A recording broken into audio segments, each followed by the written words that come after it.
Hello, it's Tanya with Power Pantaloons Podcast, your holistic cancer wellness guide. And today we have Kristin Weardon with us. She is a life enrichment coach. Welcome, Kristin. Hey, Tanya. Thanks for having me. So, you want to tell us what a life enrichment coach is?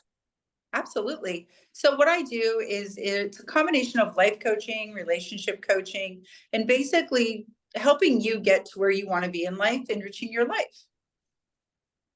Fantastic. So, you get clients all kinds of, across all kinds of walks of life, I'm guessing, because everybody has relationships. Yes. And people don't understand when I say relationships, sometimes they think about relationships with a spouse or a boyfriend or girlfriend, but we don't really take into account, at least consciously, relationships that we have with coworkers and friends and past relationships and how they've affected our current relationships. Even you even have a relationship with the cashier when you go to the grocery store. As brief as it is, it's really a relationship, especially if you run into them on a regular basis. And so learning Yeah. how to interact is very important, and the messages that we bring with us from other relationships, how we interact in the future, is also important. Absolutely. Everybody assumes that I think it's a societal thing because when we talk about intimacy or touching, it's automatically assumed it's with a partner. And when friends hold hands, everybody just assumes that they're together.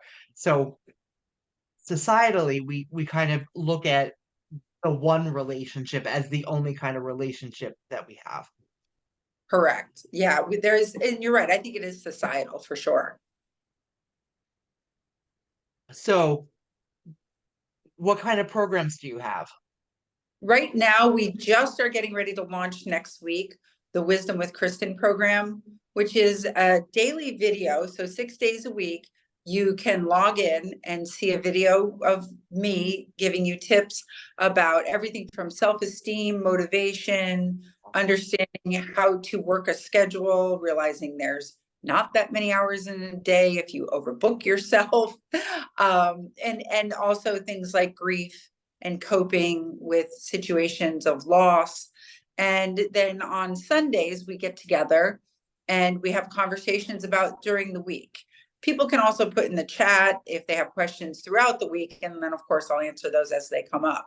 But we have that. And then, of course, I do the one on one coaching. And probably about every 4 months, we try to do either a day or a weekend workshop. Oh, that sounds fantastic. Yeah, What it's like if you wanted to give our audience a couple of relationship tips, where would you start? Well, first, I would start with asking what is good with the relationship, what works for them, and what isn't working for them. And what I find sometimes is people focus on always what isn't working. So I try to lead with what is working because also societally, and especially after the last couple of years, there's been a lot of just, I want to say everybody's carrying this burden of just heaviness or negativity. So I try to lead it off on the right foot. And then we go into maybe what's not working for them. If you also notice, I don't say what's wrong because, again, it's a negative connotation. And sometimes what they might perceive as wrong is really just not working.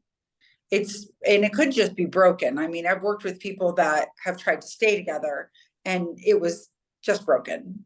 And to get people to understand that and move away gracefully is also a good thing, I guess you could say, if that's where the relationship is going. And as far, Absolutely. yeah, go ahead. Um, I'm sorry, I didn't mean to cut you off. No, that's okay. So, so yes, there are definitely not everybody is for everybody. There are definitely people that you should do your best to avoid. And I know that there are situations where that's not possible. Like if you work in a corporate American environment and you have a coworker that you just absolutely don't mesh with, you still need to find ways to be professional and handle the company's business while on business time. You know, I mean, nobody's making you spend any quality time with them outside of the office. Um, which poses challenges, like, because sometimes it's just there's nothing you can do to make it work. I run into work environment situations that are quite difficult, even for my experience, sometimes to help someone solve, because they're not in a position to leave that job. So what we try to do is, you can't change other people. That's the first thing we try to work on, is as much as you want negative Nancy or sad Sally, or whoever you have to work with to change, that's not going to happen. So what then I try to do is work with, okay, what can we change ourselves and how we interact with those people. So the first thing I try to do is see what are the steps that we can interact with them the least. If it's somebody that you have to work with, but the interaction is just awful or negative or hurtful or disrespectful. And unfortunately, in some cases, HRs can only do so much because there's only so many warnings, and there's a step that they have to take. And during that time in a co-working space, you kind of have to deal, or you quit. So what I try to say is, okay, you only have to interact with them once a week, once a month, every day. Can it be done by email? Nowadays, a lot of people have gotten used to doing emails. And then it's, how do we interact with the email? And if we can't always do it in email, how do we deal with their, what's the best way to say it? Like putting stuff on you, or coming in and saying, you did this, you did that, and how not to react is usually the first step in dealing with a very tough co-working situation. Is a lot of times they're angry at their own lives. They're going through something that you're not privy to. They can't control themselves. They were never taught to deal with emotions, whatever that is. And so we can't do anything for them, but how we respond to them, now that we can make a lot of changes. And I've also noticed that when people are dealing with the coworker differently, eventually, not always, but eventually you'll start seeing changes in them, because they're not getting, if they need that feedback from you that's negative because that's how they live their life, and they're not getting it, either they're not going to interact with you that much, or they're going to change the way they interact because they're still going to be looking for that feedback. Right. So there's a lot of different nuances that you can use in that in a working situation. Yeah. Yeah, well, for me, one of the mindset uh ideals that I work with is exactly that. You cannot change the situation. You can only change how you react to it and behave with it. And I'm not saying that that's easy all the time, but it gives you a different level of control of the situation when you realize that you have that kind of power where you can just take a minute and sit back and decide, even though the situation is a negative situation, to disengage from the negativity of the situation and make it so that you're where you want to be in regards to that. And hopefully it changes so that you don't have to deal with that kind of negativity in your work environment. One of the things I have noticed is that, post COVID, there are a lot of companies that are really embracing the you don't have to come into the office mentality, the remote work, which is fantastic, because there's a lot of stuff you can do from home that you don't need to be in the office. And that's better for the company too, because they don't have to rent out all that space and buy all that office equipment. It just, it could be a win-win situation. And that changes the work environment too, because you're not directly interacting with them in the same space.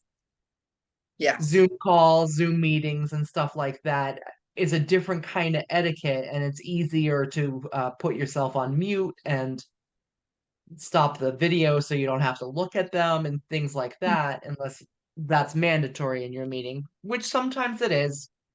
Yeah, Sometimes bosses like to look at all of our pretty faces. very true. Very true. And another thing that people that I've used with working situations is sometimes people actually interact better at work than they do at home. Yes. I've worked with a couple of CEOs and they would have problems at home. And I would say, well, I'd see some of their responses and I'd say, well, would you respond that way at work? And they're like, no, I would never. I'm like, okay, then why are you doing it at home? And they're, what do you mean? And you learn some of these are just learned behaviors, either through difficult situations with the spouse, or that's the way they grew up. And so people wear different hats in different environments. And conversely, that coworker might be completely different at home too. So it's when you dive into a person's dynamics in their different, I call them pods, like they have the home, they have the friends, they have the work. When you dive into them, you can also see how people interact differently with different types of people that are in their groups. So yeah, it's interesting. It's fun. Well, absolutely. One of the things that we talk on the podcast here, I won't say a bunch, but we've touched on it several times with alter egos, and your work persona is definitely, you've built it to be a certain way, and then you have your home persona, and if now you're doing the work from home, they can bleed, and you might not even realize it's happening, right? So Right. I could see where the CEOs would just not even realize it. Like, I'm fortunate, I do work from home, but I have a home office so that when I leave it, there's a separation of church and state. So I can. Yeah, I highly recommend that for people working from home because I've done the work at home before the work at home was popular. I worked from real estate and then I ran a bunch of different things out of the house over the years and for my family and so forth. And property management, you own a couple properties, you just do it out of your house. And what I learned is you have to, just before this was popular, I had to walk away at a certain time every day. But also for people, when you work at home, people just walk in the door. I'm sorry, excuse me. I'm doing something right now. I know it doesn't look like it because I'm home, but so I used to have we had carpet in the office, and then the hallway was tiled. And when my kids were little, they'd try to come in, mom, mom, mom. And so I if I was on the phone, I'd say you have to stay on the tile. I'm at work. When I'm off the phone and you're still on the tile, or I'll come find you.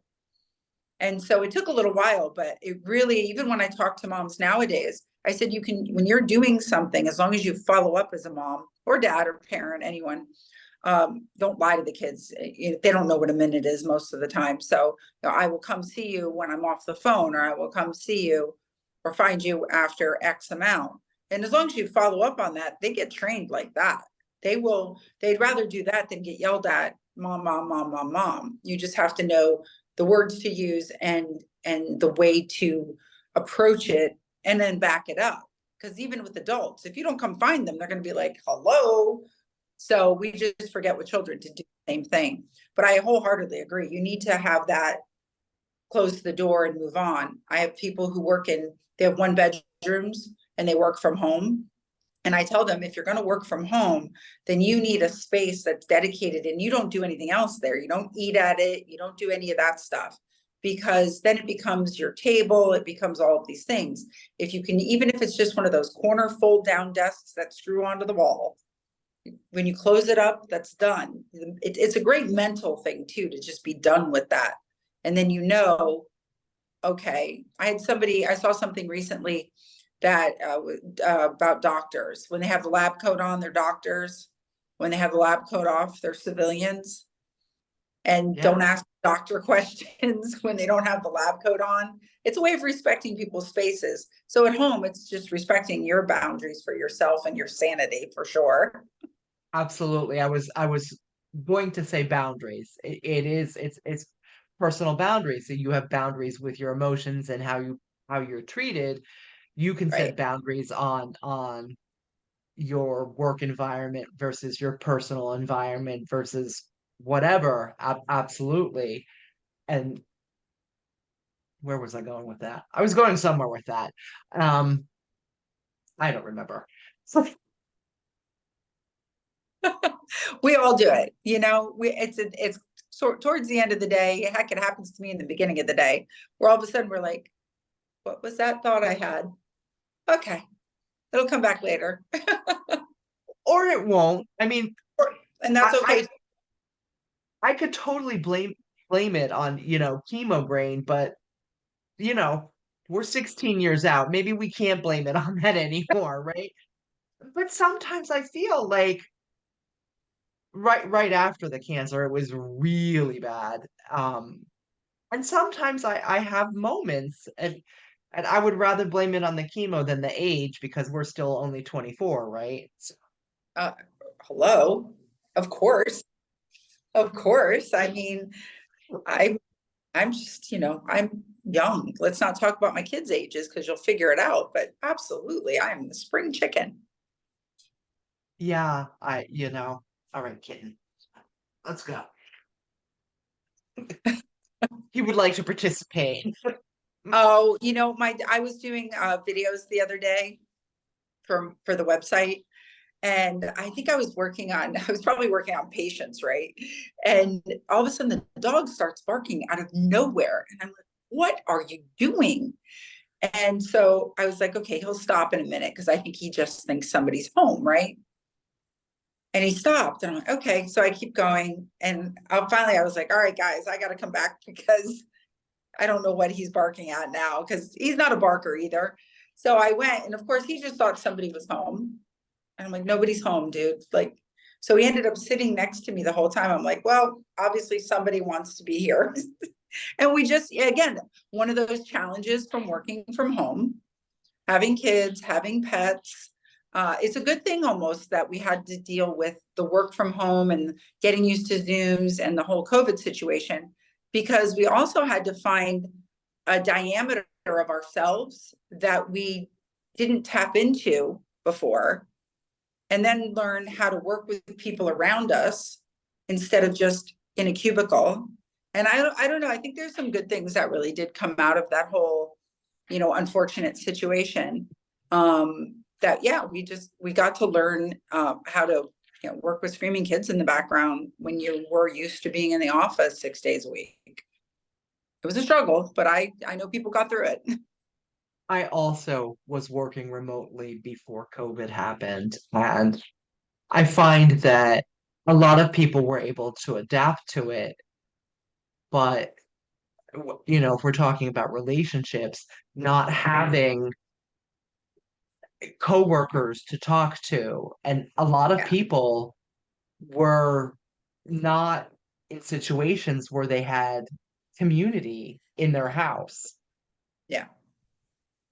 And 3 years of isolation for humans is it's not good. It's We're not, it's not very social. We are, right? We're social humans. And I know during that time, I had friends who lived in Manhattan, for example. And the thing about New York, I'm from Connecticut. So the thing about New York is everything's very vertical, and the living spaces, as we all know, it's expensive. So they're very small. And people who were in one bedrooms or studios or smaller than studios. And it was definitely a struggle for them because we're social beings. And then my girlfriend lived in Australia for that whole time. And they really, I mean, she lived in Melbourne, which is the one that got locked down the most. And the stories I would hear of people just almost losing your mind. Now, they had a little bit more space. The average setup there is a 2 bedroom, 2 bath kind of condo type of apartment. But I have another friend who got out of rehab probably about 3 months before COVID. You want to talk about a challenge? Being by yourself 3 months out from rehab. Now, interestingly, he started just sharing on social media, And now he has probably one of the most popular ADHD addiction programs out there. I think he's moving this week, 3 years later. He's, 3 years, yeah, 3 years later, he's moving. And but the challenge, I think for some people, those TikTok moments or creating things took them out of that loneliness and gave them one great thing about social media, even though Yeah. sometimes there's there that we go, oh, what is this crap? Um, for those people who were isolated, I really think it was thanks to social media and interacting with people that way. It really, I think it saved some lives, honestly. Yeah, I will definitely agree with that. I've seen such amazing connection, especially with TikTok, that I don't see necessarily with some of the other social media. Not that I've been on all of them because I know there's hundreds of them out there, but and they all have different flavors. I guess that's the way to Yeah, say it, you know, yeah. flavors. Kitten, come on. Oh, Welcome. he wants to yell. Well, I can't let him on the electronics because he'll turn everything off. You know, no regard for what I'm doing. The second I either have a plate of food in front of me or a keyboard, he wants to be in my lap. Of course, of course. Well, that's also the nature. Cats are curious, so that's their nature. Yes. So the good aspect of social media is that it's social. I mean, you Yeah. you can get interactions, you can find friends, and you can build communities. You Hmm. can start with I've seen some amazing viral stuff over some of the silliest things, right? Like innocent little comments that spark a revolution, It's Right. really, really interesting to watch and I, participate in. I've seen some of that, and what I find even kind of, I don't want to say interesting, but just almost profound sometimes, is you just said over something like a phrase or a little word or something, and it all of a sudden it blows up. It intrigues me. That's the word. It intrigues me what people are drawn to, and what was it about that that made it so phenomenal or so far reaching. And if you dig into a little bit of the psychology of some of those viral things that are out there, you just go, oh, wow, that's what people are craving, or that's what they're concerned with, or that's what they identify with, this core group that they have. There's a girl, I can't remember her name, and she had posted some things about her young son at the time. And three of her things just blew up. For the first one was off the charts, which made the second one. And the next thing you know, that's her full-time job now, is content creating. Yeah. And I think her child was young, like maybe not even 6 months. And she's just, she's like, oh my gosh, and people could relate. I'm home, I've got this Yes. kid, I've got his work. Does anybody else? And she really, and her hair's kind of wild anyways. And people just, and I go, because as a mom, how you look right now and how you're presenting yourself is how I feel most days. It's an You just, instant connection. yeah. And the courage to say it for everyone. Yes. Which That's the which is that came out of COVID, was that identifying you're not alone. yes. Having a sense of community, having support for some of the more difficult parts of what you're Mhm. going through or what you're like, where you're just expected to just handle it. Like Yeah. we're I we're gonna like that. we're gonna roll back to cancer, right? Like you're just expected to handle it. I mean, what are your choices, right? You either work the activity and go to all your doctor's appointments, take all the treatment and do all this stuff, or you find alternative medicines and do that way, or you combine the both, or you Mhm. don't have any treatment at all and we all know statistically what happens there. Like, Right. there's not always the same kind of support for other things. Like people with chronic pain, they don't, Yeah. they don't get any support at all. Like, because it's an invisible illness and people just are like, what's wrong with you? Well, Yeah. I'm glad you're an expert on that. Like, I mean, I find it really entertaining, not really, how people will look at somebody and make a snap judgment and Yeah. assume things without asking any questions or having any compassion.